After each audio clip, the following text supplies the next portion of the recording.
लक्ष्मी का अपने घर में पूरा दबदबा था।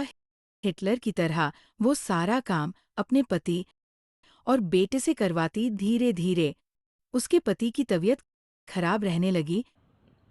सुनो जी, अब आप बुजुर्ग हो गए हो, काम में भी अब हाथ आपके फुर्ती से नहीं चलते। अरे भाग्यवान, भगवान से डर।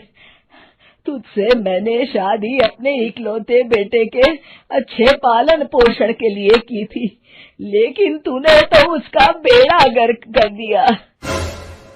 मैंने क्या किया? पढ़ाया लिखाया, अब नौकरी नहीं लग रही तो मैं कैसे जिम्मेदार हो गई? अब घर में बैठकर रोटी तोड़ रहा था तो मैंने कहा काम ही कर ले। एक तो भला करो और ऊपर से बातें सुनो। तभी सारंग वहां आ जाता है। बहुत भूख लगी है माँ, कुछ खाने को दे दो।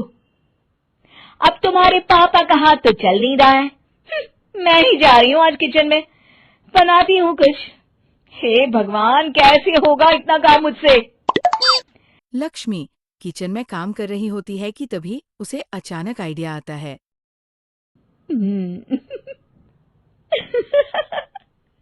अरे मैं भी ना, अरे यहाँ तो फ्री की नौकरानी ला सकती हूँ मैं, फिर मैं क्यों खाना बना रही हूँ? उस दिन लक्ष्मी सारंग की पसंद का खाना बनाती है और बैठकर उसे बड़े ही प्यार से खिलाती है। खा ले बेटा, खा ले, पेट भर के खा ले। अरे रुक, मैं तेरे लिए ना गर्मा गर्म रोटियां लाती हूँ। सारंग और उसके पिता एक दूसरे की ओर बड़े ही हैरानी से देखते हैं। बेटा सारंग, जरूर दाल में कुछ काला है, वरना ये औरत तो हमें बासी खाना भी सुकून से ना खाने दे। सुनील की बात लक्ष्मी सुन लेती है और जोर जोर से चिल्लाने लगती है। अरे हाँ, भलाई का तो जमाना ही नहीं रहा। एक तो आग में खुद को जलाकर तुम लोगों के लिए खाना बना रही हूँ और ऊपर से तुम्हें दाल काली लग रही है। अरे माँ, पिताजी का ये मतलब नहीं था, तुम बुरा मत मानो। अरे हाँ बेटा, तू कहता है तो मान लेती हूँ। लक्ष्मी सारंग के पास बड़े ही प्यार से बैठ जाती है और फिर कहती है, बेटा मैंने ना तेरी शादी करने की सोच ली है। अब तेरे पिताजी के हाथ भी नहीं चलते, तो सोच रही हूँ तेरे लिए बीवी ले आऊं। अब पता नहीं ना मैं भी कब मर जाऊं। अब ऐसे भाग्य भी कहाँ है हमारे। क्या कहा? अरे हाँ, तुम तो चाहते ही हो कि मैं मर जाऊं, लेकिन मैं अपनी प्यारी बहू का चेहरा देखे बिना नहीं मरूंगी। हाँ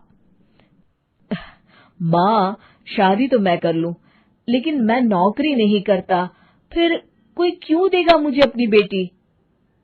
अरे क्यों नहीं देगा बेटी?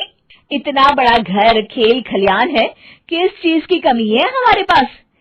जो आएगी राज करेगी, राज। हम तो ना कर पाए राज, ये बोलो कि एक और नौकर तुम्हारे पास आ जाएगा। मैं कहती हूँ चुप हो जाओ। अरे खुद के घर का खाना बनाएगी तो क्या नौकरानी हो जाएगी? अब तुमसे तो किचन का काम होता नहीं, तो कोई तो करेगा ना।